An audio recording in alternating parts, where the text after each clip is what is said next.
नमस्कार, स्वागत है साहित्यिक झरोका चैनल पर। आज हम कर रहे हैं रामधारी सिंह दिनकर की कविता कुरुक्षेत्र। इसका पहला सर्ग हम देख रहे हैं, जो प्रथम सर्ग है। इस सर्ग से संबंधित एक वीडियो मैं पहले डाल चुकी हूँ। आज इसकी व्याख्या भाग 2 हम करेंगे, तो आइए देखते हैं। देखिए, अब से पहले हमने ये जाना कि जो कुरुक्षेत्र का युद्ध है वो समाप्त हो चुका है। केवल पांडव पीछे बच गए हैं। युद्ध भूमि में कौरव परिवार का विनाश हो चुका है। और एक बात आप यहाँ पर ज़रूर ध्यान में रखें कि यहाँ पर दिनकर जी का उद्देश्य केवल कुरुक्षेत्र का चित्रण करना नहीं है। कुरुक्षेत्र का जो युद्ध हुआ, उस युद्ध के परिणाम को वर्तमान परिस्थितियों से जोड़कर, जो तत्कालीन परिस्थितियाँ थी उससे जोड़कर ये मानव को चेताना चाहते हैं, जागृत करना चाहते हैं कि युद्ध का परिणाम हमेशा विनाश ही होता है। तो आइए आज की व्याख्या देखते हैं। क्या कहते हैं? और जब कब तीव्र हर्ष निनाद, यानी जब विजयी हो गए पांडव, तो तेज हर्ष यानी खुशी का, निनाद यानी स्वर उठकर पांडवों के शिविर से, क्योंकि पांडव विजयी हुए थे तो उनके शिविर से तेज विजयी ध्वनियाँ सुनाई दे रही थी। और वो ध्वनियाँ घूमता फिरता गहन यानी गहरे कुरुक्षेत्र में। और वो कुरुक्षेत्र की भूमि कैसी है? मृत भूमि में, क्योंकि चारों ओर लाशें फैली हुई है। मृत देह, मृत शरीर वहाँ पर पसरे हुए हैं। लड़खड़ाता सा हवा पर एक स्वर निस्सार सा, और वहाँ पर एक स्वर निस्सार, सार से रहित, ऐसा एक स्वर जिसमें कोई सार नहीं है, वो हवा में लड़खड़ाता हुआ सा सुनाई दे रहा है। और लेकिन वो लड़खड़ाता हुआ लौट आता था भटककर पांडवों के पास ही, क्योंकि उस खुशी के स्वर को सुनने के लिए दूसरा कोई जीवित ही नहीं बचा था। केवल पांडव ही थे, और वो चारों ओर उस वीराने में, उन लाशों से भरी हुई मृत कुरुक्षेत्र की भूमि पर लड़खड़ाता हुआ सा वो स्वर, जिसका कोई सार नहीं है, वापस वहीं लौटकर पांडवों के पास आ जाता, जीवितों के कान पर मरता हुआ और उन पर व्यंग्य सा करता हुआ। जो जीवित बचे थे, जीवित कौन बचे थे? पांडव बचे थे, और उनके कानों पर आकर जैसे वो मृत हो रहा था, समाप्त हो रहा था, और उन पर एक व्यंग्य सा, कटाक्ष करता है। व्यंग्य का मतलब क्या है? कि वो उन पर एक कठोर प्रहार करता है, कटाक्ष करता है। क्या कहता है वो स्वर? कि देख लो बाहर महा सुनसान है, कि देखो बाहर चारों ओर बहुत महा यानी बड़ा, सुनसान यानी सन्नाटा फैला हुआ है।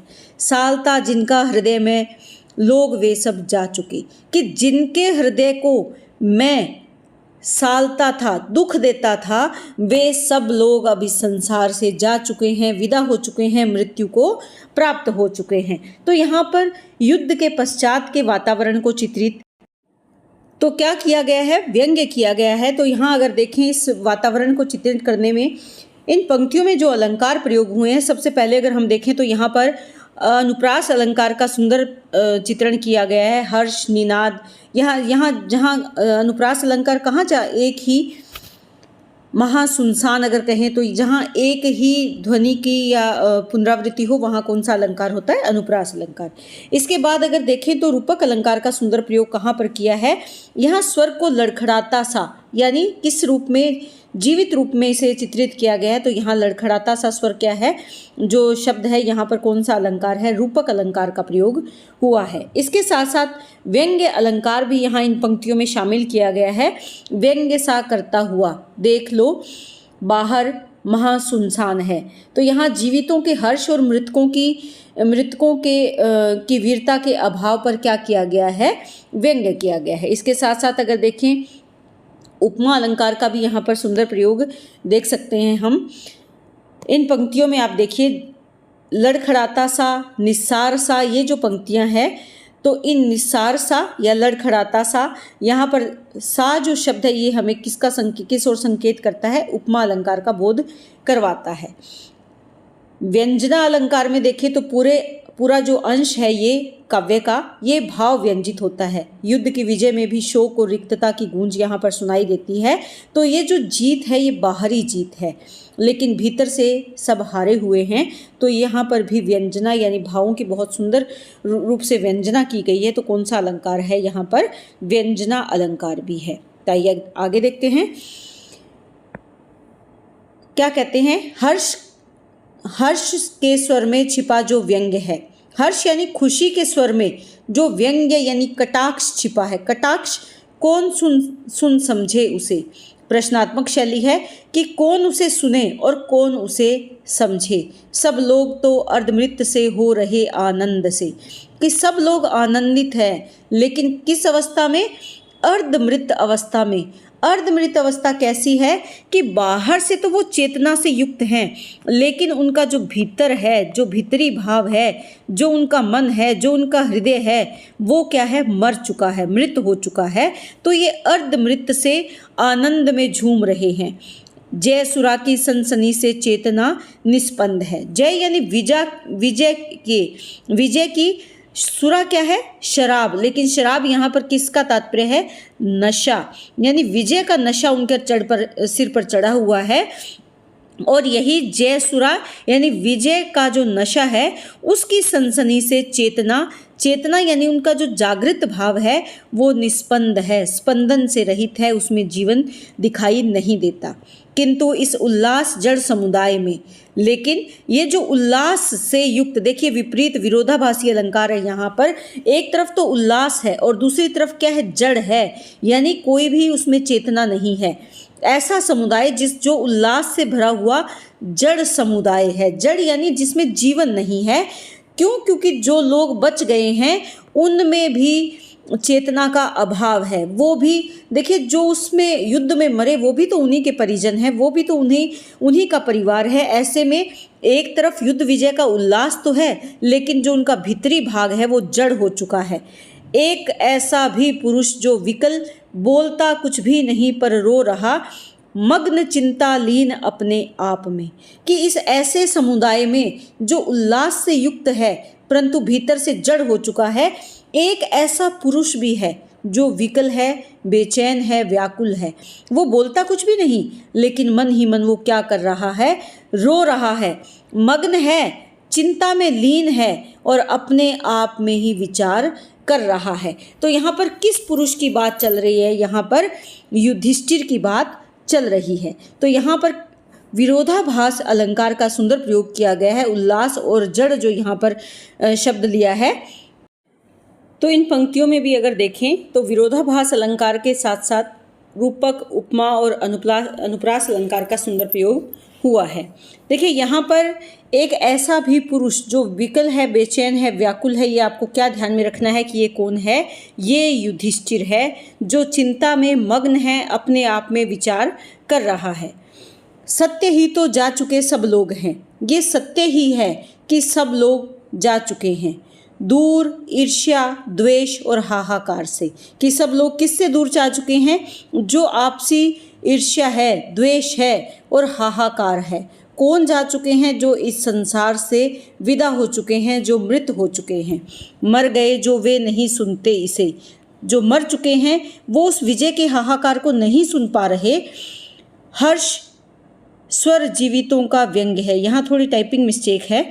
हर्ष यानी खुशी केवल स्वर जीवितों का, कि हर्ष का जो स्वर है वो केवल जीवित व्यक्तियों पर एक व्यंग्य के रूप में है, एक कटाक्ष के रूप में है।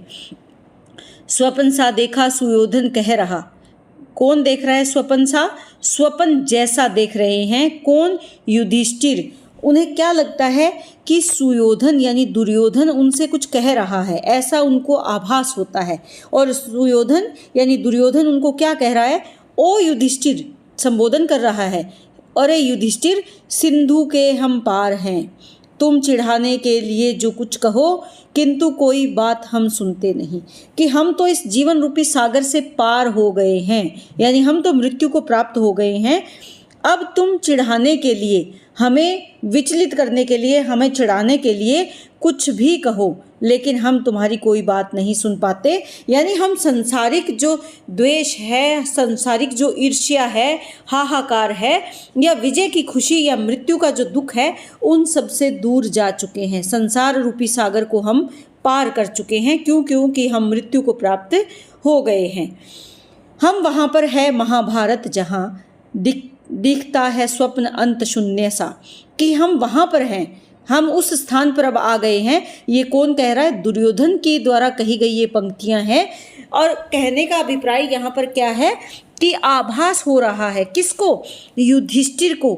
उसे आभास हो रहा है कि ऐसा दुर्योधन उसे कह रहा है कि हम वहाँ पर हैं, महाभारत जहाँ केवल एक स्वप्न के समान और अनंत शून्य के समान दिखाई देता है, जो घटित सा तो कभी लगता मगर अर्थ जिसका अब न कोई याद है। ऐसे लगता है कि वो एक घटना थी, घटित तो हुई थी, लेकिन उसका वास्तविक अर्थ क्या है उसको अब हम नहीं समझ पा रहे हैं, हम उसे याद नहीं कर पा रहे हैं।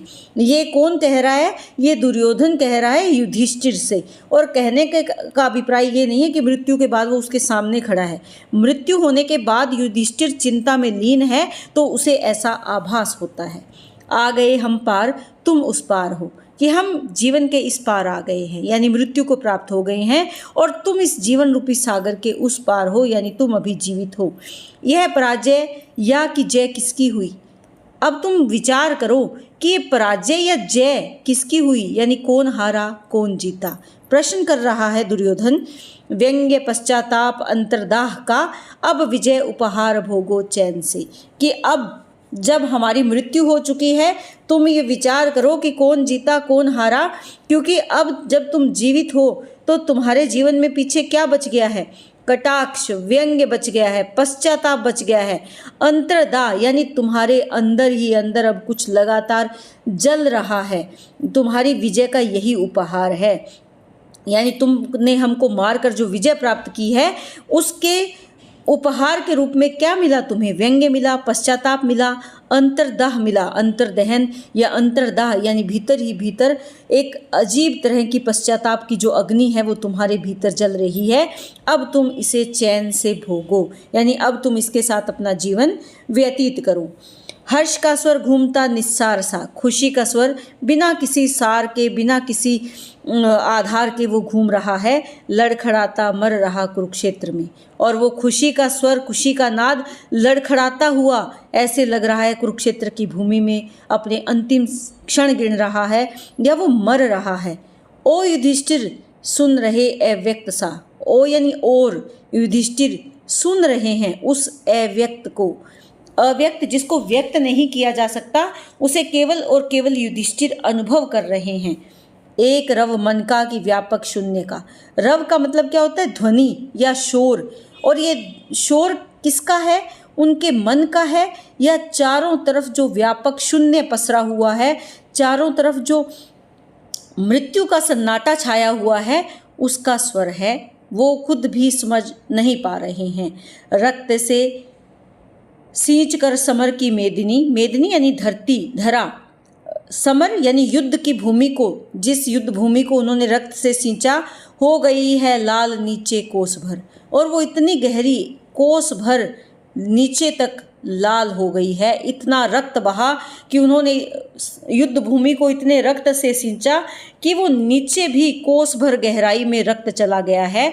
और ऊपर रक्त की खर धार में, और ऊपर रक्त की खर यानी तेज धार बह रही है, और उस तेज धारा में तैरते हैं अंग। किसके अंग तैर रहे हैं? रथ के, गज हाथी के, वाजी यानी घोड़े के अंग, शरीर के रथ तैरते हैं अंग, टूटे हुए रथ के अंग, उसके जो हिस्से हैं वो तैर रहे हैं। हाथी के और घोड़ों के कटे हुए अंग, किसी का सूंड कटा हुआ है, किसी की टांग कटी हुई है, किसी की देह पड़ी हुई है, वो उस तेज रक्त की धार में बह रही है, यानी चारों ओर खून ही खून बह रहा है। किंतु इस विध्वंस के उपरांत भी शेष क्या है? व्यंग्य ही तो भाग्य है। यहाँ प्रश्नात्मक शैली है कि इतना बड़ा विध्वंस हो गया, विनाश हो गया, इसके बाद भी शेष क्या बचा? केवल व्यंग्य, कटाक्षी, तो एक भाग्य का कटाक्षी तो बचा है, व्यंग्य ही तो बचा है। चाहता था प्राप्त मैं करना जिसे। कौन सोच रहा है? युधिष्ठिर सोच रहा है कि जो कुछ मैं पाना चाहता था तत्व वह करगत हुआ या उड़ गया। तत्व यानी वो जो तत्व था, मेरी विजय का जो उद्देश्य था, वो मेरे कर यानी हाथ में आया, करगत यानी हाथ में आया या उड़ गया। खुद से ही प्रश्न कर रहे हैं कि जिस विजय के उद्देश्य को, तत्व यहाँ क्या है? उद्देश्य, कि जिस विजय के उद्देश्य को मैं प्राप्त करना चाहता था वो मेरे हाथ में आया या कि उड़ गया। सत्य ही तो मुष्टिगत करना जिसे चाहता था शत्रुओं के साथ ही उड़ गए वे तत्व मेरे हाथ में। कि सत्य ही तो है जिनको मैं अपनी मुट्ठी में बंद करना चाहता था, वो मेरा जो उद्देश्य था, मेरी विजय की जो कामना थी, वो मेरी विजय की जो खुशी थी कि मैं किस प्रकार एक अच्छा राज्य बनाऊंगा, इस सिंहासन पर बैठूंगा, शासन चलाऊंगा, वो जो मेरी कामनाएं, मेरी इच्छाएं थी, जिनको मैं अपनी मुट्ठी में बंद कर लेना चाहता था, वो शत्रुओं के साथ ही, उनकी मृत्यु के साथ ही वे तत्व उड़ गए। मेरे हाथ में क्या बच गया? व्यंग्य पश्चाताप केवल छोड़कर। कि वो मेरा जीवन का मूल उद्देश्य समाप्त हो गया। मेरे हाथ में अब कुछ नहीं बचा सिवाय व्यंग्य के, पश्चाताप के। यानी मैं अब युद्ध के बाद, अपनी विजय प्राप्त करने के बाद भी मैं पश्चाताप से युक्त हूँ, पछता रहा हूँ, दुखी हूँ। यह महाभारत वृथा यानी बेकार और निष्फल हुआ। इतना बड़ा युद्ध हुआ यह महाभारत, लेकिन फिर भी बेकार और बिना किसी फल के दिए हुए इस युद्ध को किया गया, या ये युद्ध हुआ। उफ, अफसोस व्यक्त करते हैं। ज्वलित कितना गर्ल में व्यंग है। ज्वलित है, जलाने वाला है, विष से युक्त ये कटाक्ष है, ये व्यंग है। मेरे भाग्य ने मेरे साथ कैसा मजाक किया, ये जो मजाक मेरे भाग्य ने किया, ये ज्वलित है, जलाने वाला है, गर्ल में यानी विष में है। गरल क्या होता है? विष। तो ये विष से युक्त है, ऐसा स्वयं को अफसोस व्यक्त करते हुए वो स्वयं को प्रश्न करते हैं। 5 ही असहिष्णु नर के द्वेष से। असहिष्णु जो सहनशील नहीं थे, ऐसे नर यानी मानव। कितने मानव थे? 5 ऐसे भाइयों के, 5 ऐसे नर के जो सहनशील नहीं थे, इनके द्वेष से, विरोध से, विद्रोह से हो गया संहार पूरे देश का। कि पूरे देश का विनाश हो गया, संहार हो गया। द्रौपदी हो दिव्य वस्त्रालंकृता। द्रौपदी होकर दिव्य वस्त्रों से और आभूषणों से अलंकृत होकर, और हम भोगे अहम में राज्य, ये अहम से युक्त इस राज्य का हम भोग करें। पुत्र पति हीना इसी से तो हुई। और किस राज्य का हम भोग करें? जिस राज्य की प्राप्ति के लिए अनेक स्त्रियां पुत्र और पति से हीन हो गई। कोटि माताएं करोड़ों नारियां, करोड़ों नारियां, सैकड़ों माताएं अपने पुत्र और पति से हीन हो गई, और उनके ही बलिदान से प्राप्त इस साम्राज्य को द्रौपदी सुंदर वस्त्रों को और अलंकारों को धारण करे, और हम अहंकार से युक्त होकर अहम में इस राज्य का भोग करें। वो मन में पश्चाताप करते हुए ऐसा सोचते हैं। रक्त से छाने हुए इस राज्य को वज्र हो कैसे सकूंगा भोग में। कि रक्त से प्राप्त किया है हमने इस राज्य को। महाभारत का युद्ध रक्त से युक्त रहा। इस राज्य को मैं वज्र यानी कठोर, वज्र के समान कठोर होकर कैसे मैं इसको भोग पाऊंगा? अपने आप से ही प्रश्न कर रहे हैं यहाँ पर। कौन? युधिष्ठिर। आदमी के खून में यह है सना कि ये जो राज्य मुझे मिला है, ये सिंहासन मुझे मिला है, ये ताज जो मुझे मिला है, मुकुट जो राजा का मुझे मिला है, ये आदमियों के खून से सना हुआ है, और इसमें है लहू अभिमन्यु का। और कोई ये आदमी कोई और नहीं, बल्कि इसमें तो अभिमन्यु का भी लहू है। मेरे स्वयं के पुत्र अभिमन्यु का रक्त इसमें शामिल है। वज्र सा कुछ टूट कर स्मृति से गिरा। और अभिमन्यु का ध्यान आते ही युधिष्ठिर के मन में कुछ कठोर, वज्र यानी कठोर सा कुछ टूटकर उनकी याद में, उनकी स्मृति में जैसे गिर गया हो।